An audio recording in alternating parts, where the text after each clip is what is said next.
What is up, everybody? It's Dereck here, and welcome to episode 15 of DTG LH. It's been yet another 4 months right after the last episode, and we appreciate all the love and support yet again.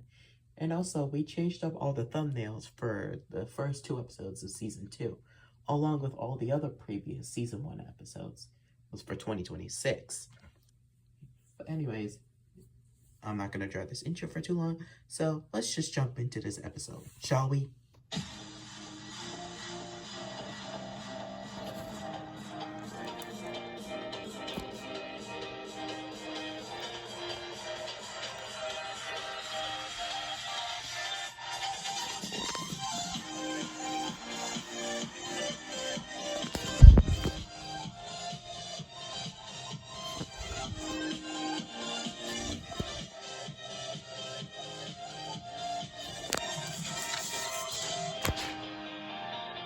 The DTG Logo History Show.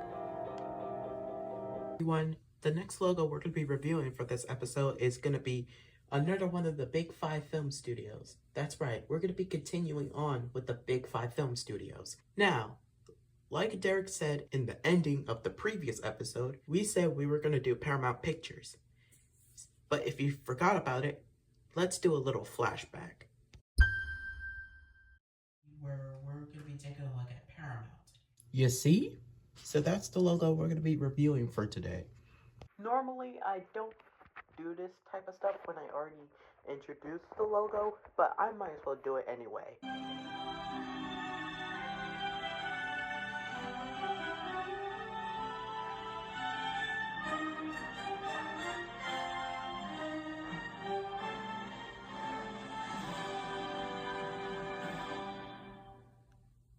Everybody, we're back. Bradley's in the voiceover booth. He is ready to reveal the history of Paramount Pictures. So yeah, let's get started. Bradley, go ahead. Okay, Dereck. Paramount Pictures Corporation, commonly known as Paramount Pictures or simply Paramount, is an American film production and distribution company that is known as the flagship namesake subsidiary of Paramount Skydance Corporation. It is the 6th oldest global film studio and the 2nd oldest of the Big 5 film studios in the United States behind Universal Pictures, and it is located at the Paramount Studios in Hollywood, California. It was founded on May 8, 1912, which will be turning 114 years old this year on Friday, May 8, 2026, by William Wadsworth Hodgkinson, Adolph Zukor and Jesse L.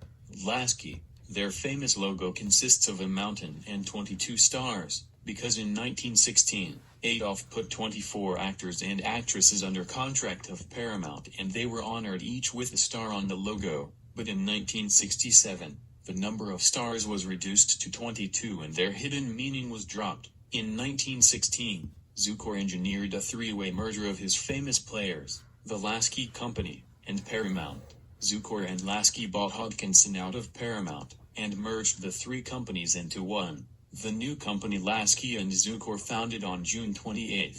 Famous Players Lasky Corporation, although it continued to use the name Paramount, as well. As a result, it became the largest film company at the time with a value of $12.5 million. The corporation was able to grow quickly, with Lasky and his partners Goldwyn and DeMille running the production side, Hiram Abrams in charge of distribution, and Zukor making great plans, with only the exhibitor-owned First Nationalizer rival. Famous Players Lasky and its Paramount Pictures soon dominated the business. The fusion was finalized on November 7, 1916. Throughout the years, Paramount has gone under some changes with company owners who own Paramount. It was first acquired by Gulf Western Industries in 1966. They also bought the neighboring Desilu Productions from Lucille Ball in 1967, causing it to be renamed to Paramount Television, the first incarnation, in 1968. The Gulf Western ownership lasted until 1989 when it was renamed to Paramount Communications, which they lasted their ownership until 1994 when it came under the control of the original incarnation of Viacom, after it acquired a 50% stake in Paramount Communications. But in 2005, Viacom split itself into two separate companies, those being CBS Corporation and the second incarnation of Viacom. They said in a board meeting that the revamped Viacom would own MTV, VH1, Nickelodeon, BET and several other cable networks, as well as the Paramount movie studio. The two companies stayed separate until December of 2019, when they re-merged to become Viacom CBS. That name lasted until February 16, 2022, when they changed its name to Paramount Global. Then they became Paramount Skydance after a $28 million merger deal last year. As of 2014, Paramount Pictures became the first major Hollywood studio to distribute all of its films in digital form only. Okay, I'm done. Alright, people. That's all. Anyways, people, it's logo time. We have a total of 15 logos to go through today. So let's start off with the first logo, which looks like this. It was used from February of 1914 to June of 1915. Here's a little video of it.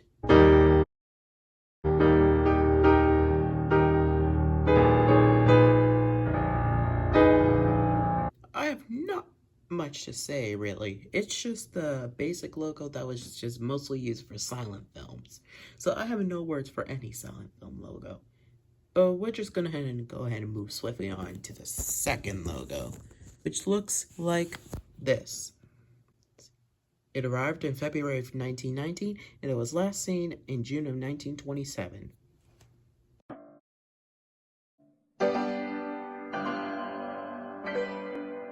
Just like the previous logo, I have nothing much to say about this. It's just the logo changed this, but that's all I got. So let's just go ahead and move on to the next logo.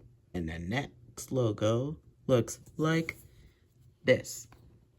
It arrived in January 1927, and it stayed until August of 1953 in the USA, and it was only used internationally one time in November of 1960. I'm going to show you an original video and a logo variation. Fun fact, this logo variation was from a 2012 re-release of one of Paramount's oldest silent films. So please, take a look.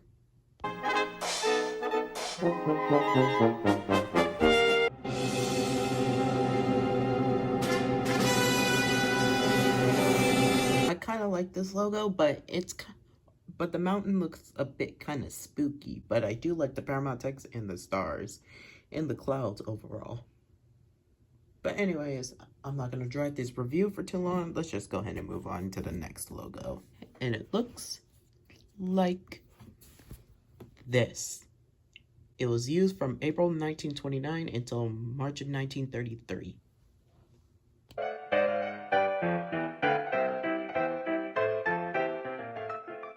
Not much really to say about it. It's just another redesign of the logo, but with the stars, the mountain, but it's all inside this circle and with some more silent film type music.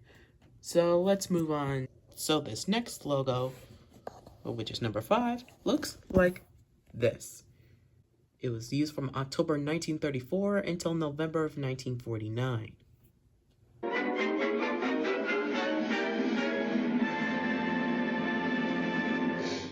So yeah, not much really to say about this logo. It's just another redesign, and it just has a Paramount picture on it, blah blah blah, all that other stuff. But anyways, let's move on to the next logo. This is the 6th Paramount logo. It was used from December of 1941 until August of 1945.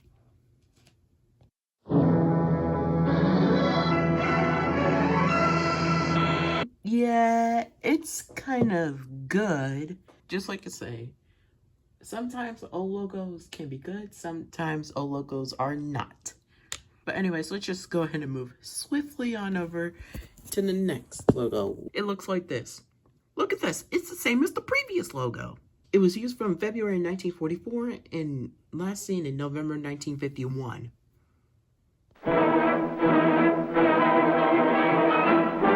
It's nothing much really. It's pretty much the same as the last logo, but I'm not going to say nothing for too long, so let's just move on. So the 8th logo from Paramount looks something like this. It was used from December of 1915 till October 1953 in the USA, and it was used in June of 1960 internationally.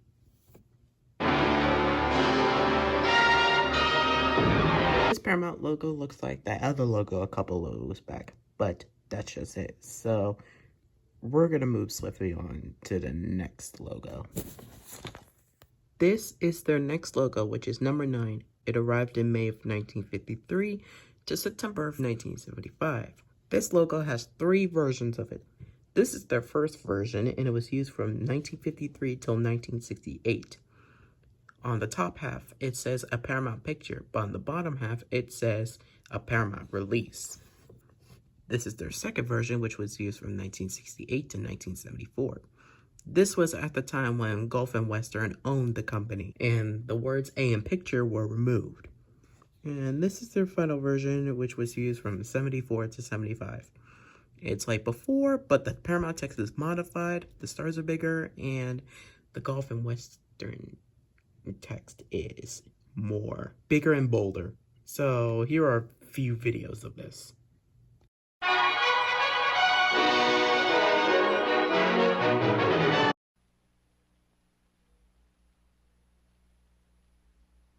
I like this logo because I like the artisan Rajum Mountain in a canyon-like scene and how it became a thing from the early 50s to the late 70s.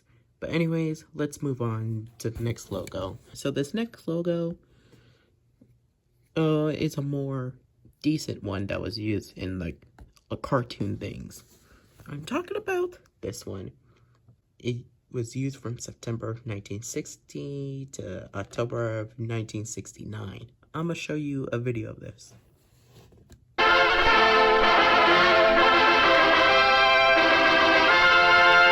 I'm not gonna lie, this logo looks like the iconic Red Mountain from the old Paramount cartoons. But anyways, that's all I gotta say. So time to move on to the next logo. These next 5 logos are the ones that everyone in the freaking world completely knows, and the ones that I grew up with. This is their 11th logo. If you grew up in the mid to late 70s and the 80s, you will probably know this next logo. I'm talking about this logo right here. It was used from October 1975 until December 1986. Let me show you a video of it.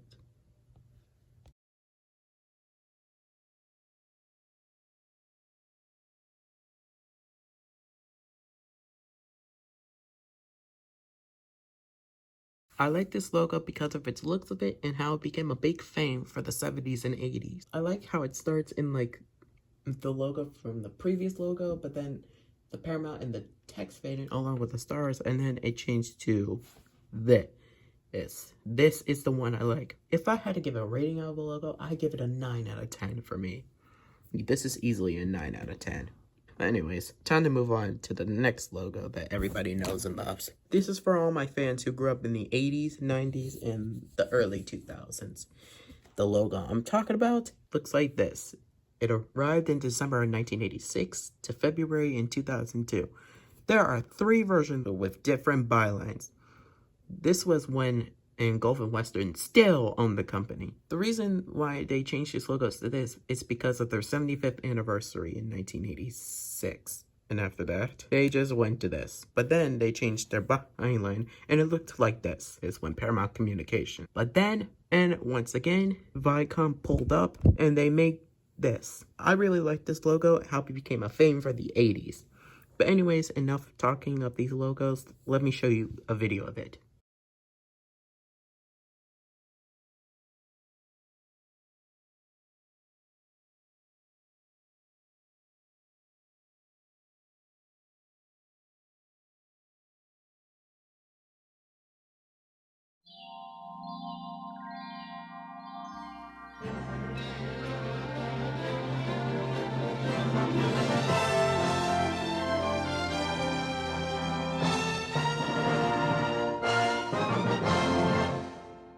This is easily a 10 out of 10 for me. I like the fanfare or the color of the sunset. Wait, why does that sunset remind me of the Instagram logo?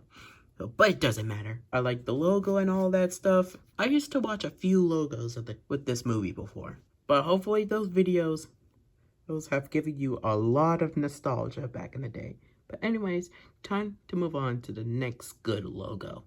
This is what their next logos look like. It looks kind of strangely alike between the 12th logo. But anyways, this is the 13th and it was used from January 1998 until 2003.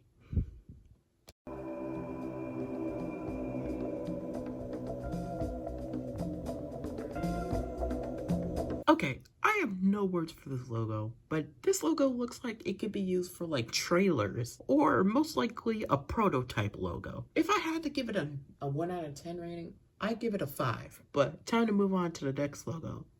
And this logo is the one that most people grew up with.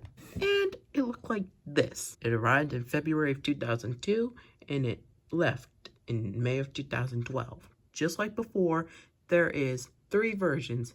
This is the first, which was used in 2002 to celebrate its 90th anniversary. Then in 2003 to 2010, the 90th anniversary text was removed, just leaving the logo itself and the Viacom text.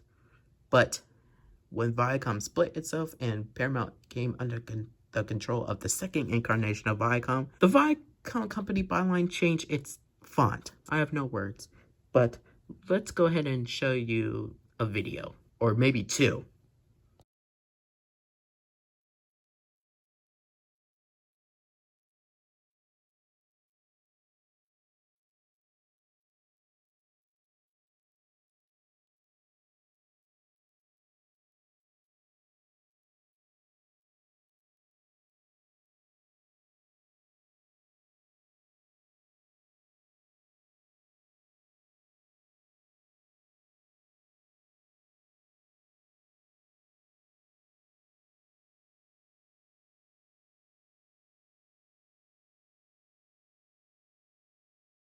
Despite its effortlessness, I like seeing this logo all the time.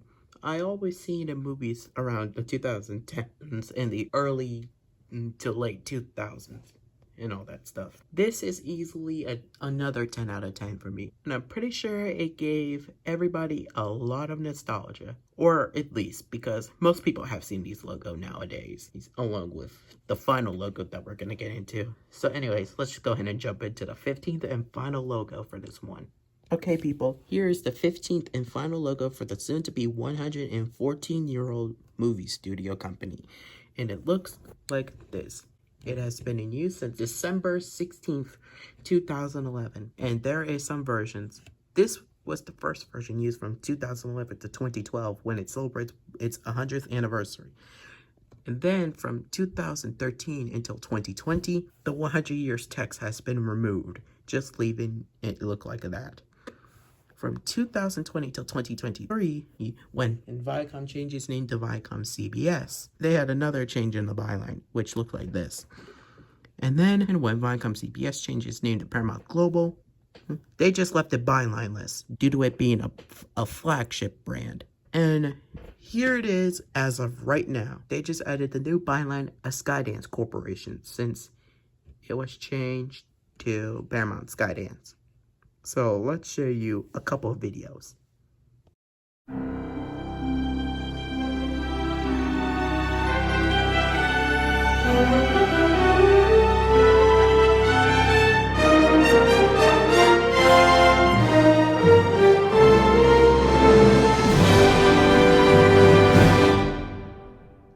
This is yet another 10 out of 10 for me, and it's an obvious 10 out of 10 because most people grew up in the 2010, but wait a second.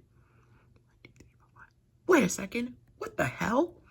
Paramount logo. You're supposed to have 22 stars, not 13. Oops, sorry. Hang up a sec. Thank you. Thank you. Now, like I said, this is another obvious 10 out of 10 because most people grew up with this logo, especially for kids who grew up in like the early 2010s. But anyways, it's I cannot wait to see what future holds for Paramount and what future logo holds. But anyways, that's gonna be it for this logo reviewing segment. Anyways, happy early 114th birthday, Paramount.